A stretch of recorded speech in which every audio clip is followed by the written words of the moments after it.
are in listen-only mode.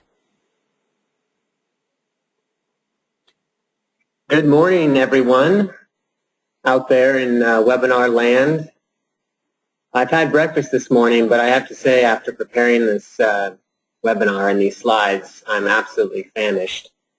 So hopefully if you're on the West Coast, this will prepare you for your lunchtime, and if you are out in central Midwest or on the East Coast, this won't make you regret your choices for lunch.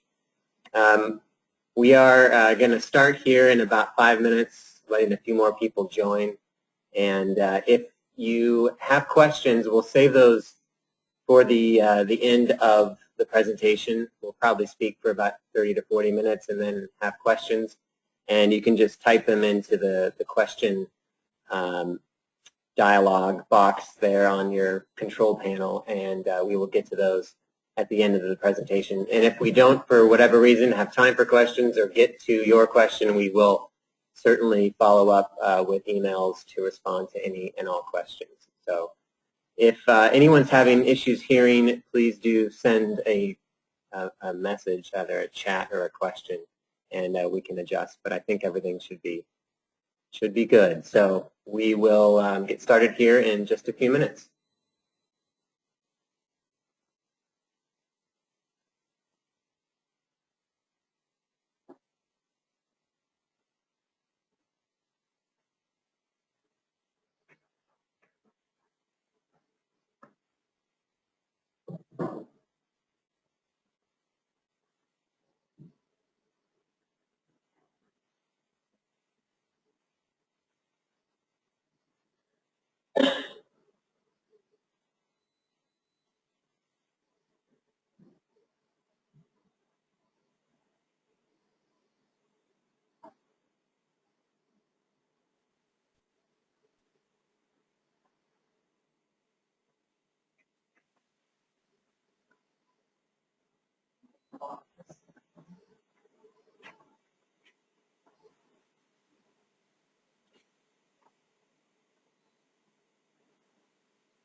All right, good morning. To those of you that just joined, hope you're hungry. We have a presentation today that will either, as I said before, make you regret your lunch choices if you're out east, or prepare you for lunch if you are listening to us from the West Coast.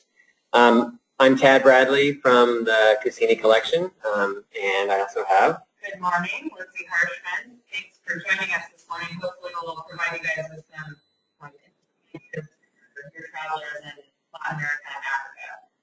And again, we'll go ahead and answer questions at the end of the presentation. You can submit those questions in your control panel.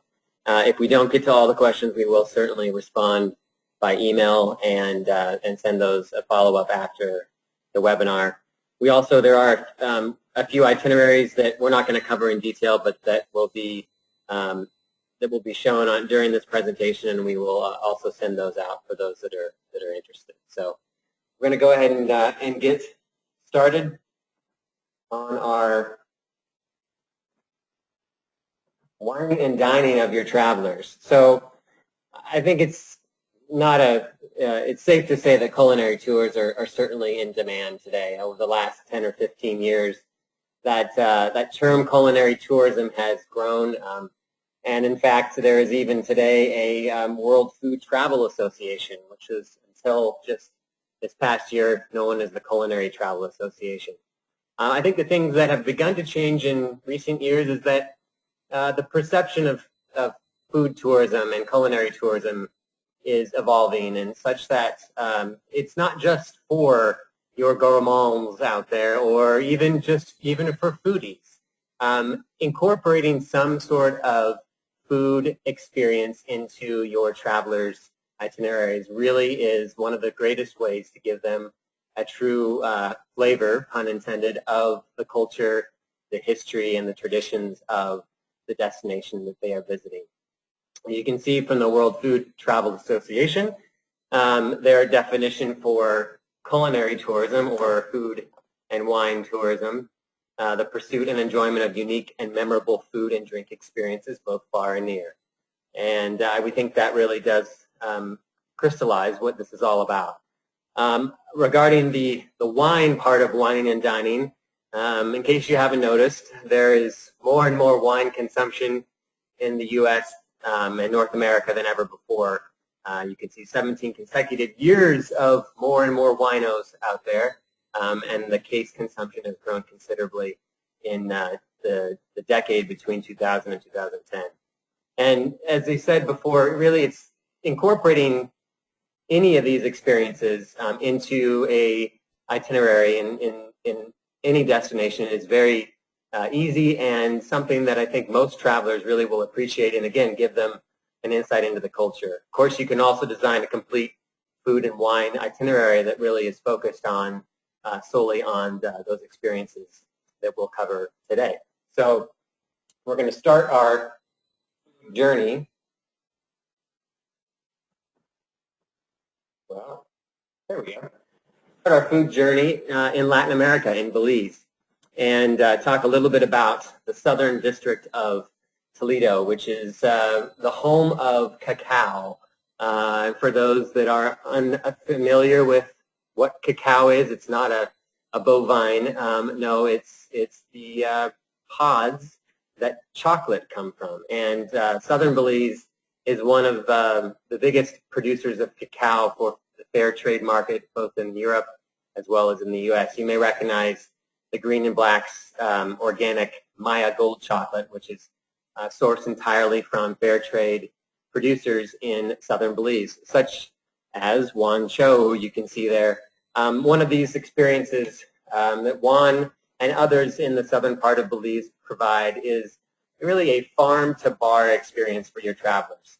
Those that, again, really in today's world, who knows where a lot of our food comes from, well, your travelers will be able to experience exactly where chocolate is sourced from and how it's produced. So they actually go out into the fields and learn about the cacao production techniques, how the chocolate pods are produced, and then get their hands dirty with chocolate and grind the cacao down into the chocolate paste that then creates your chocolate bar. So there's a real down-to-earth and farm-oriented experience here that your travelers are able to understand the whole process of how chocolate is produced from the tree to the bar that they then eat.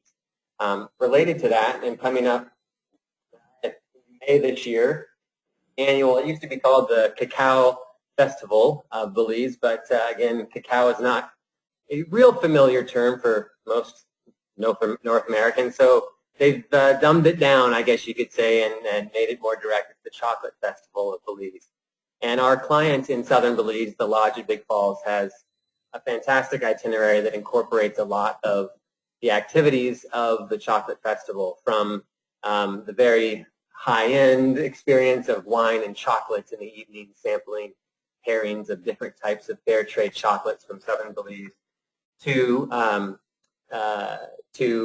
paired with some of the best international wines. I can't say that the wine is actually from Belize, because there isn't a whole lot of wine production anywhere in that part of the world. But it's really this type of insider access to these experiences, like I had said previously with Juan, getting the insider view of how these products end up on your dinner table or in your local supermarket. So the Chocolate Festival really gets you inside that and celebrates the traditions of the Toledo district and their chocolate, their chocolate traditions. So you have wine and chocolate pairings in the evenings. There's a whole festival in the main town in Toledo, Punta Gorda, where the chocolatiers are out providing samples. There's also vendors from the real cultural, the cultural traditions of the area that are both the Mayan people as well as the Garifuna people. So they all participate in this chocolate festival and in really bringing forth what it is to be,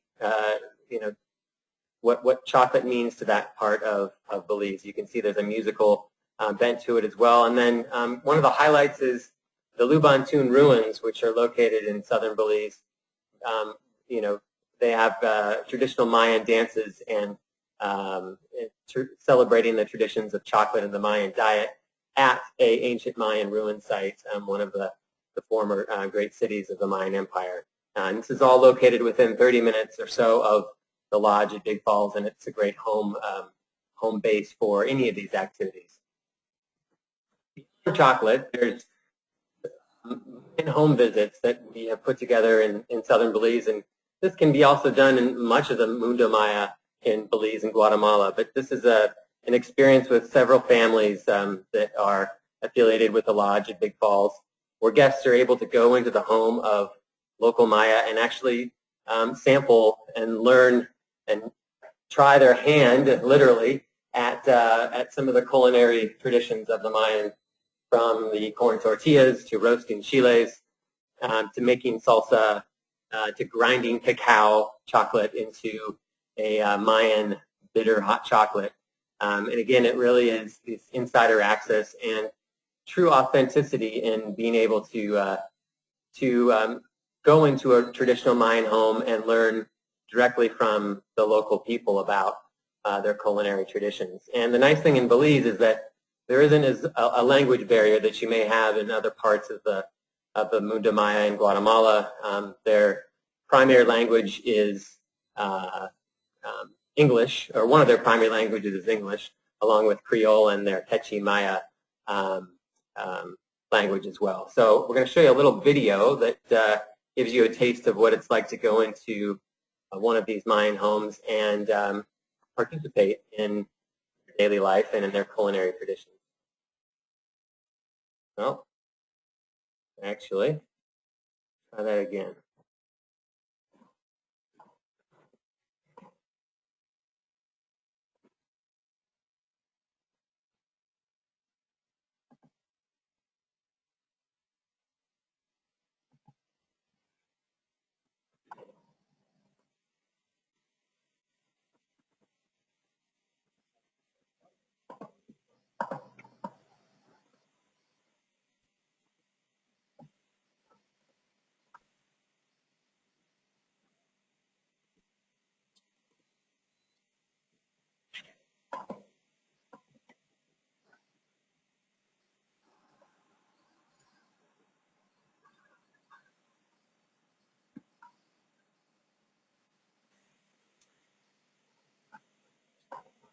Well, you know, we're having some technical difficulties on this particular video, so we'll send this out to you so that you can actually watch it at your leisure. But it gives you a good taste of of what that experience is like inside of a traditional Mayan home. So we're going to actually jump across the Atlantic. Lindsay's going to jump in here and talk a little bit about some of the culinary opportunities in Southern Africa and elsewhere in Africa. Hello. Well, I don't know, I'm kind of partial to fine dining and great wines in Southern Africa. So New Frontiers Tours, who's a DMC based in Durban, South Africa, we do a lot of really specialist experiences and focus on just providing your travelers with really unique opportunities on the ground that they wouldn't get if they, say, booked a trip on Expedia or contacted a hotel directly. And I think nowadays, you know, for you guys as travel agents and tour operators, adding that extra value to your clients' trips is hugely important. Chef Bruce Robertson is a really famous Cape Townian chef, and he could be equated to someone like, I don't know, Bobby Flay or one of the famous chefs here in the U.S. He had a restaurant in Cape Town, which he's now closed, and is operating the Boathouse, which is in that private home that you see in the slide there. And this is a really cool option for a lunch add-on on the Cape Peninsula tour. So he just does these private dining experiences in, it's not his home, but in that home where the restaurant is housed. And it's a perfect opportunity to pair the outdoor experience and the wildlife experience of doing the Cape Peninsula tour with a really amazing fine dining experience. So we can include that in a full day tour. Your travelers, if they're not doing the Cape Peninsula tour, can head out there as well. We can arrange that for them. So it's a really great way for them to get a taste of kind of all things Cape Townian with regionally sourced ingredients and, of course, the local wines, which are spectacular. Moving up to East Africa, I think we probably don't think of fine dining when we think of East Africa culinary traditions, very local and indigenous foods, but there are some really cool opportunities there. This particular slide is a photo that I took when I was in Rwanda a couple years ago in the markets, and we have a really great tour with Classic Africa Safaris there that is called This is Africa, and it's basically a day in the life of a resident of Kigali, and your travelers, it's a private guided experience, but they'll head out with a local guide and visit the markets and kind of tour different areas of Kigali and get to see a cross-section of that society. They actually go to a local hair salon and a West African tailor, go through different neighborhoods, go to the some private homes, and end up going through the markets. And then the local guide takes them into his home and prepares a meal that everyone shares together. So that's a really interesting thing because, you know, we do find that a lot of people when they're on the ground in Rwanda and going gorilla trekking, they do want to experience more of the culture of Rwanda. So this is a really great way for them to do that. That makes me happy because I love avocados. The markets there are really beautiful and very colorful. We find the locals in Rwanda and Uganda to be really interactive and welcoming. This is Clouds Lodge in Uganda, which is in the southwestern area of Bwindi Impenetrable National Park.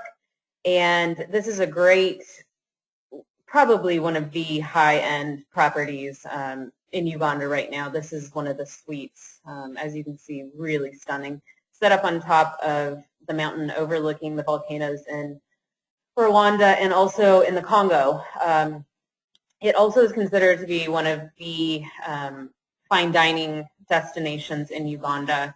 They really pride themselves in preparing really special meals, and of course, as we all know, kind of hard to ignore the fact that all of this is topped by a really intimate and amazing gorilla trekking experience. So I think, for me personally, that's probably one of the more unique experiences in terms of pairing luxury accommodations, really special wildlife experiences, and fine dining.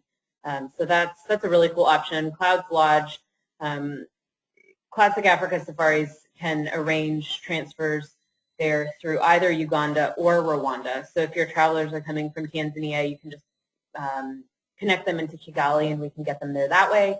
Or if they're doing a greater Uganda itinerary, we can drive them in or we can fly them in. So it's really accessible and a really unique experience. We're going to jump back to the other side of the world and head into Guatemala. This is an area that's really special to both Tad and I. Tad actually lived in Guatemala and guided there for quite some time, and I've been going back 2 to 3 times a year for the last almost 8 years now.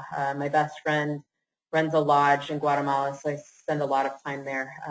We actually just both returned from Guatemala in January and had some really, really great experiences. Guatemala is so up and coming right now, just in terms of the culinary scene, the really intact cultural experiences, the indigenous population, some of the guiding that Tad and I experienced on our respective trips was just really, really special. So I know that a lot of people have some negative connotations about Guatemala, but I think if you can get them down there, they'll really quickly change their mind, and we're here to support you guys in doing that. So Tad's going to talk a little bit more about Guatemala. Well, similar to the This is Africa tour that Lindsay talked about in Rwanda, there are opportunities not only in Guatemala, elsewhere in Latin America as well, but particularly Guatemala offers wonderful market tours that then morph into cooking classes at a local restaurant or even at a private villa where you're able to learn from a private chef and cook up some of the Guatemalan delights. Generally, it all does begin at the market, as you can see on this slide. Photographers love Guatemalan markets, as markets elsewhere in the world. They're beautiful colors and incredible cultural opportunities there. And with Maya Trails, we actually have a private chef and guide that takes you through the market, that gives you a sense of how the daily life occurs. It's what the supermarket of the Mayan world is like, and as you're learning about the cultural aspects of Mayan supermarket shopping, you're also picking up your ingredients for creating your feast later in the afternoon, as you can see from the photos around it.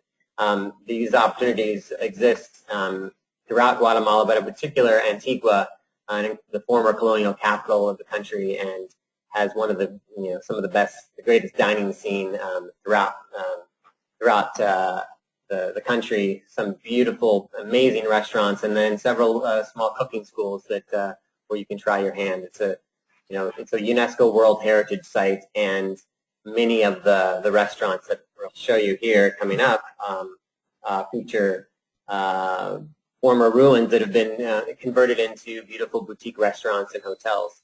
This is actually a private villa on Lake Atilan, another opportunity that we're developing right now, where guests, in particular families, are able to visit a local market near Lake Atilan, a town called Solola, shop in the market for ingredients, and then return to their private villa, Villa Balamya, which is located near Panajachel, one of the main gateways to Lake Atilan. It has its own full kitchen and absolutely incredible from your terrace and from your dining room as you're preparing a meal with a private chef. So a great way, again, to experience what supermarket shopping is like for Mayans, and then prepare a meal in an absolutely stunning setting. Back in Antigua, as I said, has an incredible dining scene. Lindsay can talk a little bit about the scene in Guatemala City as well, but many travelers don't spend a whole lot of time in the city, and their first stop is often Antigua, and it's a great place for people to integrate themselves into their travels and to really enjoy some incredible meals. El Convento is a relatively new boutique hotel that has one of the top chefs actually in Guatemala. She just moved from Guatemala City to be their chief head chef. And again, the atmosphere and the experience, you can see dining on their terrace overlooking some of the old colonial ruins and Agua Volcano. I mean, just absolutely atmospheric and incredible. And for those that are looking for a romantic experience, they can set up your own dining experience in your private terrace off from your room that has your own plunge pool and bringing in some incredible Chilean wine and just give that really unique touch for those travelers that are on a romantic escape. Point as well for all of these boutique hotels and restaurants is it's amazing what is available in Guatemala for quite an incredibly low price. Panza Verde is actually the sister property of Villas Balamya on Lake Atilan, been around for about 25 years. Again, incredible colonial style and one of the most well-known and amazing restaurants in Antigua as well. Just being able to experience this kind of atmosphere in, as I said, in a UNESCO World Heritage Site with some incredible colonial style ruins and amazing wine that they bring in from mostly Chile and Argentina. It's an experience that that really in other parts of the world will cost you far more. Starbucks. We all know logo, and I hope most of you don't drink your coffee in such a fashion, but many do. But I think most people have no idea when they sip their double tall vanilla frappuccino with caramel sauce on top and lots of whipped cream, where the little bit of coffee, there's not a whole lot in that, but where it's actually coming from. Guatemala, of course, it's Starbucks' #1 provider of coffee beans, and there are a number of haciendas in and around Antigua, as well as Lake Atilan, that have great coffee tours. Similar to the cacao traditions in southern Belize, obviously Guatemala has a long history and tradition of cultivating wonderful coffee, and it's a great experience for travelers to be able to go out and into the fields, into the coffee fincas and haciendas, and see again where their Starbucks cup actually comes from, and participate in some cases in the harvest of the coffee, learning about the whole process of how it's dried and roasted, and then eventually sipping a really incredible cup of coffee that came from the coffee plant just outside their window in the hacienda. So these kind of opportunities, again, there are several outside of Antigua that Maya Trails generally provides, and it's it can be a 3 or 4 hour experience for a guest to go out and really get a full sense of how coffee is, where it comes from, how it's made, and how it ends up in their Starbucks cup. We're crisscrossing the Atlantic to keep you on your toes here, and we're going to talk now a little bit about Gibbs Farm and their farm experiences in Tanzania. This is probably one of my top 5 lodges in Africa, which is why we're talking about it. Also, I think probably pertinent based on some of you guys saw Warren Green's announcement yesterday that he's now working with Gibbs Farm. So if you need more info on Gibbs, contact Warren, and we're happy to be supporting Gibbs through our ground operators in East Africa. Gibbs is really special. I think in an area where a lot of travelers want to immediately go to the Ngorongoro crater, which I have to say that's probably one of my bottom 5 experiences in East Africa, just because it can get so busy and it's such a contained area that it's hard to escape the crowds during peak season. But Gibbs Farm is located just below the crater rim in a really lush coffee plantation. Some of the experiences there are really unique and involve going out into the garden and harvesting herbs. Travelers can wake up early in the morning and bake bread with the chef. There's mountain bikes they can take out and ride to the local village and through the coffee farm. And of course, travelers can participate in the preparation of the coffee beans and the roasting and all of that. And of course, they serve Gibbs coffee at Gibbs, which I always bring home with me. It's pretty tasty. So it's a really interesting area. The history in that area is really cool, and to to pair with the culinary traditions. Some of the tribes in that area, the Iraq is the local tribe there, and they're really welcoming and warm people who want to interact with the travelers. Gibbs Farm also has what they refer to as the African Living Spa that incorporates a lot of the traditional healing methods and kind of melds those with modern spa treatments. They prepare special teas based on ailments that people have. I've actually done that before, and it's really cool. So that's a really great opportunity. And what I personally would recommend for your travelers in northern Tanzania, which that circuit can become a little bit busy during certain times of the year. If you have high-end travelers who are looking to do something really special involving culture and food and wine, I'd recommend on arrival in Arusha bringing them into Ansia House, which is owned by two, I believe they're Danish guys, that one of them is a Michelin-trained chef. The food at Ansia House is really beautiful. You can then take your clients up to Gibbs Farm, and depending on the seasonality, I would probably end them out at Singida because it's hard to beat that fine dining experience. Then heading down to southern Africa, South Africa, I think has some of the most beautiful wine regions in the world. Probably,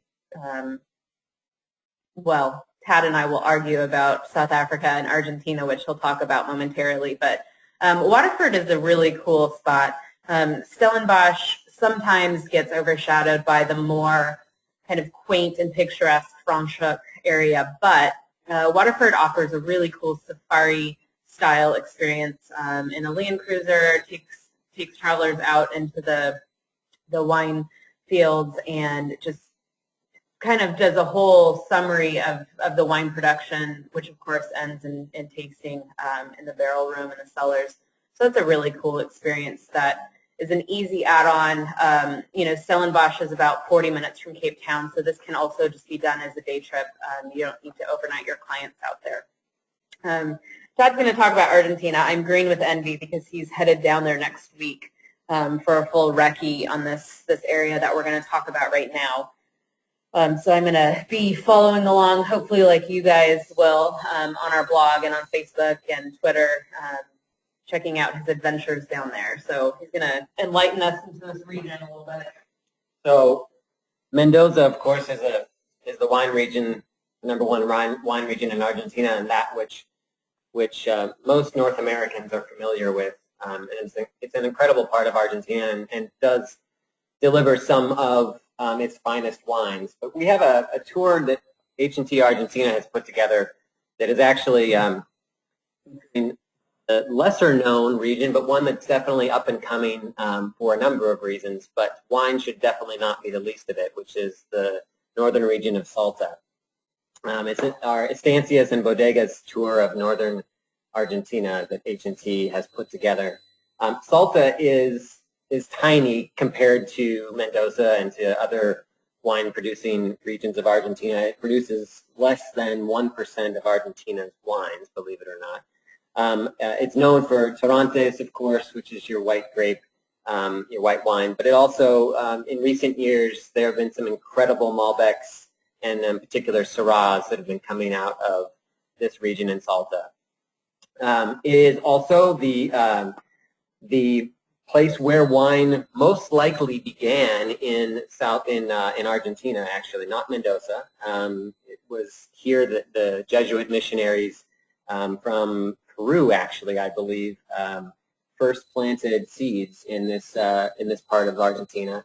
After failing miserably in Buenos Aires, they found the climate in the northern part of Argentina to be much more apt for wine, given the heat and the temperature differential between the hot days and cold nights because of the altitude. It is the highest vineyards in the world actually exist in Salta. In Cafayate, which is the main the largest wine producing region in the Salta area, the vineyards are about 5,600 feet, which is nearly 2,000 feet above the highest vineyards in Switzerland and Europe.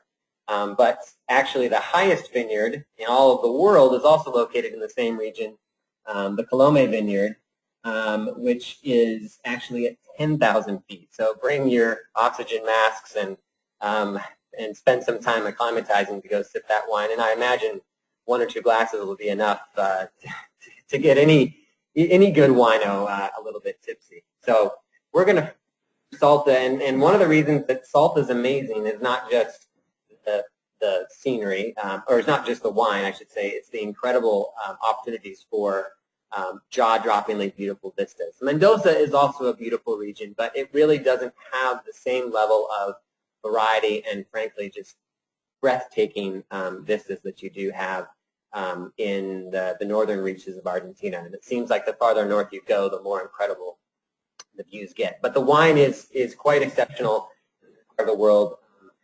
Itinerary that H&T has put together.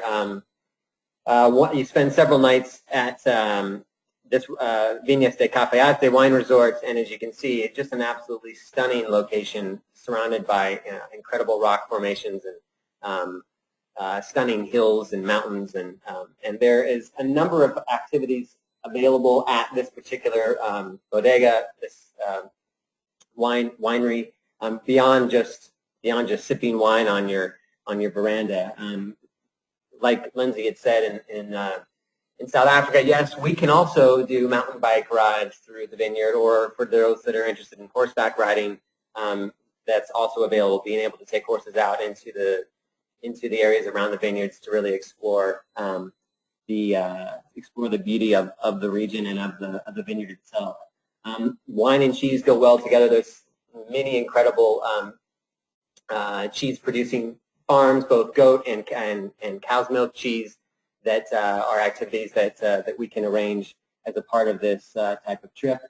And for those more active travelers, there are incredible hikes throughout these hills and these amazing surrounding areas around these vineyards. So it's not just about sipping wine in this region, which is one of the reasons that I like Salta. For photographers, for active adventure types, and for your food and culinary travelers, it really is an all-in-one destination. De las Nubes, which is an up-and-coming, small, family-owned winery just outside Cafayate, and it's again one of the highest in the world, and produces some absolutely stunning scenery, as you can see, as well as some amazing red varietals, and is one of the wineries that we send our travelers to in this region, where you're able to meet with the winemaker. Again, it's family run.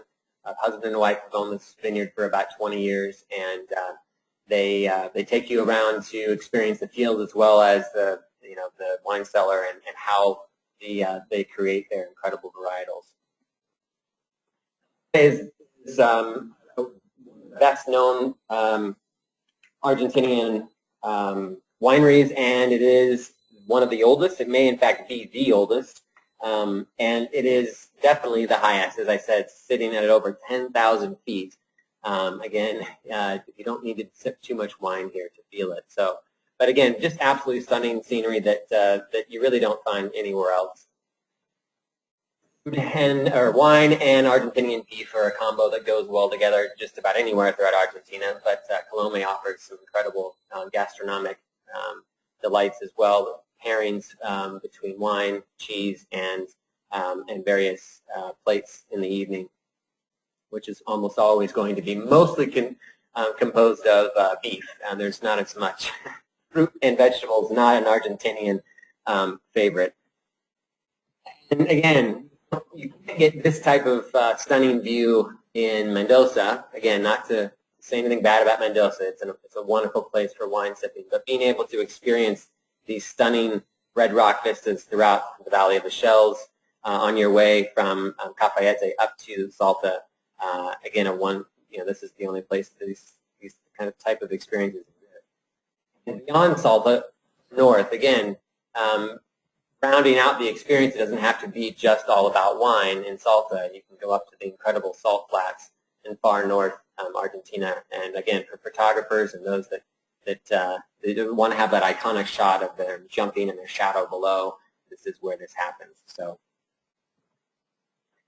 we're going to stay in America, and Lindsay's going to take us a little bit farther north up to Peru, which is emerged as one of the top culinary travel destinations, Lima being one of the top, as one of the best restaurant scenes and culinary scenes in the world, in fact. And we'll talk a little bit about the culinary experience that Tucano, Peru is able to provide your travelers.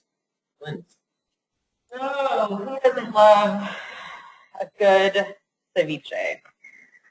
Lima is really, really dynamic when it comes to culinary scenes. You, in the same day, can go to a local market and sample what would be considered kind of local indigenous cuisine, and then turn around and be seated at Astrid y Gaston, which is a really famous restaurant with outposts throughout Latin America, but its flagship restaurant is in Lima, and dining on ceviche like this. I think that Peru is probably one of the most important culinary destinations. If you think about its culinary heritage and how it's affected the world, the potato is from Peru, so that's pretty hard to beat if you think about all of the cultures and culinary traditions around the world that utilize the potato. The seafood is hard to beat, and I think all of these culinary experiences paired with a really, really ancient and rich culture and history and archaeology and wildlife and topography of Peru, it's pretty hard to beat that as an all-around experience. So Tucano, Peru offers a really cool culinary tour. We'll send you all the info on that, but it does start out with a few days in Lima to experience some of the top restaurants there and get a sample of some of these really, really amazing chefs that have Michelin training, have gone to culinary institutes and studied all over the world, and it's a really cool setting for some awesome fusion cuisine and just also really high-end nouveau Peruvian cuisine. So we start off there, and then as your travelers head up into the highlands, we have some really awesome private chef experiences and hands-on cooking experiences, taking the Hiram Bingham train up to Machu Picchu, to Aguascalientes, which is a dining experience in and of itself. So this is an itinerary that I think most of you could sell to any traveler. It hits all of the highlights of Peru, and it just kind of bolsters those experiences and just really adds on to them with these really rich and very intimate dining experiences that they're going to come home and tell their friends that they met this famous chef and dined in a 200-year-old home in Lima. So those are the kind of things that I think you will probably have your travelers coming back for more before they even get home. The great thing about Peru, too, is that tours like that, we have high-end options and mid-range options. So this doesn't necessarily have to be an elite travel experience. It works great for families. It works well for a young honeymoon couple, maybe from San Francisco or New York, who wants to experience some of those kind of parallel experiences in other places in the world, but they don't have a huge budget. It works really well. Pisco sour depends on who you ask. If you asked a Peruvian, they would say that Peru invented the pisco. If you ask a Chilean, they of course say the Chileans do. I'm not sure which one I prefer more. They're kind of different styles. But I think actually it was determined that Peru, I think Chile and Peru actually went to court over this. And I think it was determined that Peru was the inventor of the pisco sour. But just another element of a culinary travel experience in that country. So just to kind of recap here, New Frontiers Tours operates in Southern Africa. Like I said, we focus a lot on really intimate fine dining, in-home meals. Recently we've had families be paired up with a Cape Townian family of a similar kind of background and socioeconomic status to do an in-home dinner with them, Cape Malay cooking classes, of course, everything with Bruce Robertson. So that's really, really unique. Classic Africa Safaris is Uganda and Rwanda. We are a custom/FIT ground handler. So we can provide whatever kind of custom tour your travelers are looking for, whether it be to the high-end Clouds Lodge for a fine dining and gorilla trekking experience to a more esoteric birding tour. Maya Trails is in Guatemala, Belize, and Honduras, and they're one of our new additions, and we're absolutely thrilled to have Guatemala in our portfolio. As you can see, hopefully you guys are kind of enlightened and excited about that area of the world. Game Watcher Safaris operates in Kenya and Tanzania. We're a huge supporter of Gibbs Farm and everything that we talked about there, just making that accessible to your travelers. H&T Argentina, stay tuned. Tad's heading down next week to Argentina and Peru with H&T and Tucano. So follow the blog and Facebook and Twitter for all of those experiences that he's sussing out. Lodge of Big Falls down in Toledo district of Belize. There is space available currently for the Chocolate Festival in May. So it's a really awesome opportunity to provide your travelers with something really unique. We didn't really talk about Namibia, but I have to say Ultimate Safaris, I just got back from the Namibia Roadshow with Tristan Coley, and Namibia has some amazing safari cuisine. I have to say last year I had some of the best food I've had on a safari in Namibia. And there are some really cool options also in Windhoek to go into a culinary school that is in fact focused on the safari trade.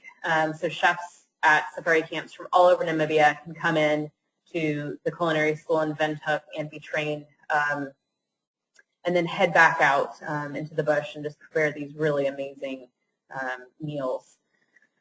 So we're going to go through and answer questions. If you need to log off for any reason and you have questions, just shoot us an email. But for now, we're going to answer some questions, and Tad and I will send out an email later today with some follow-ups. Sorry, just reading some questions here. The Bruce Robertson dinner can be booked into a peninsula tour in Cape Town. It's not necessarily part of it. We usually do lunch on the traveler's own account on our private tours, so they have some flexibility, but this is something that you can really easily add in if your travelers are interested in doing that. Otherwise, if that's not something that they're prepared to do, then it's really easy to just go through and pick out some great restaurants in that area. So it looks like there are any other questions. Now is the time to submit those, or if you would prefer just to email either Lindsay or I, if you would do that after the fact. And again, we will follow up with more details on all of these experiences and itineraries that are associated with them. I am headed off next week, so if you follow along, there will be many culinary delights, I'm sure, on my travels, including spending about 6 days up in Salta and going through that estancia and bodega tour that I outlined today. So follow Facebook as well as at Cassini Co-Rep, I believe, for Twitter and on our blog as well. Just going to answer one more question. Most of these are FITs. However, we do have handfuls of set departures, so we can send that information through. Another great resource as you're just building some ideas for future bookings and maybe supplementing current booking was to hop on our blog.cassinicollection.com. And recently, along the line of all these culinary and wine tours, which I think Tad and I, being based in Seattle, kind of are in our winter slum. So we've been focusing on some really interesting stuff. So check out the blog. we didn't really talk about dining in Guatemala City, but I have a couple blog posts there, and we have lots of great info on that. And we'll be sending a follow-up email shortly. So stay tuned for that. And thanks again for participating. Go have a good meal for lunch or dinner tonight. Thank you Thanks, all. everybody.